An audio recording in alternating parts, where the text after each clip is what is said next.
Namaste. Welcome to another spiritual lecture. Tonight's topic is space in relation to evolution. I began this video by randomly humming and hitting a selection of low and high notes together. And the reason I did so was I was trying to second guess the frame of mind Pythagoras may have been in when he claimed that he could hear music from the planets. Now this is quite a complex theory, but there obviously must have been some element of truth because as centuries went by, scientists and composers worked on this theory.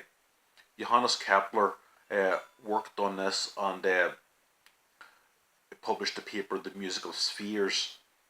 A couple hundred years later, Isaac Newton devised the laws of gravity and planetary motion. Now, the third being karma. Now, karma is a Sanskrit word that means action. Now, with me saying Sanskrit, obviously the word is rooted to India. Now, in India, two of the main religious persuasions are Hinduism and Buddhism.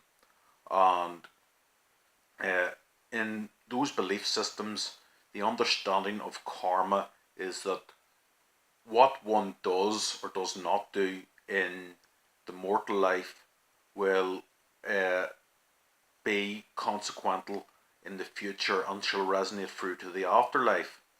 But Isaac Newton had a more secular and scientific approach of karma being cause and effect.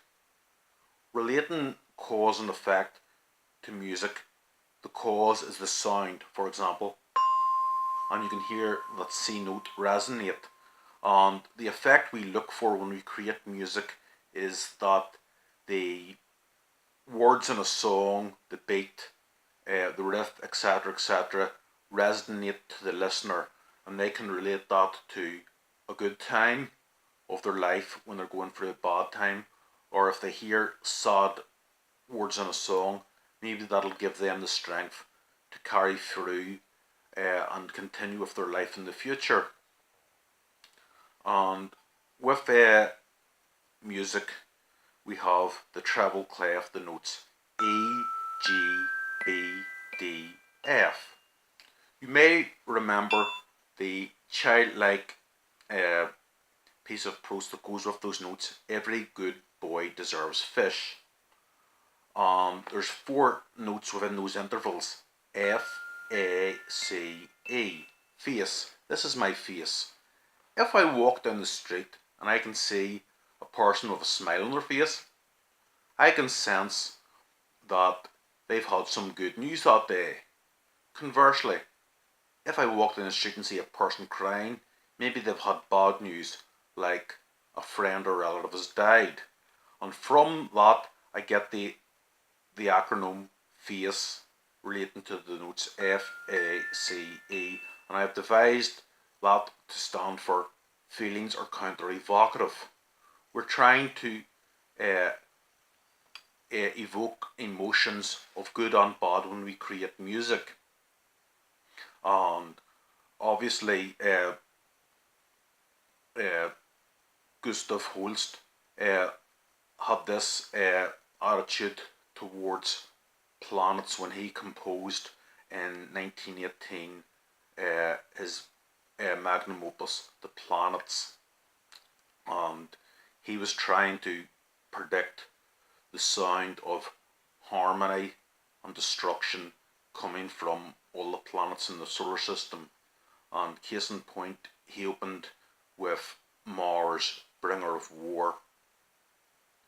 And in music, when we hear terms like melody and harmony, we think of notes that don't sound exactly the same, but they don't sound unlike, and they sound harmonious, like they belong together when we hear them played together. For example, C, E, G. So the volume is slightly increasing and those two go together. So that's examples of harmony and melody. And again, Gustav Holst was trying to imagine what there was like with life on Mars, and in using that title, and again in the 70s, David Bowie had a piece of music called Life on Mars, where he was trying to pinpoint a sense of alienation and uh, what it was like to be alone. And when we think of a religious role like a hermit or a monk, we think of someone who's very resilient and doesn't feel lonely in their own presence. And uh, with being alone, we can embrace creativity, and then when we join a group, we can bring our experiences together to create a sense of harmony and a sense of unity through each other's experiences. So those are all examples of space in relation to evolution. Namaste. Thank you for listening. Until next time, good night.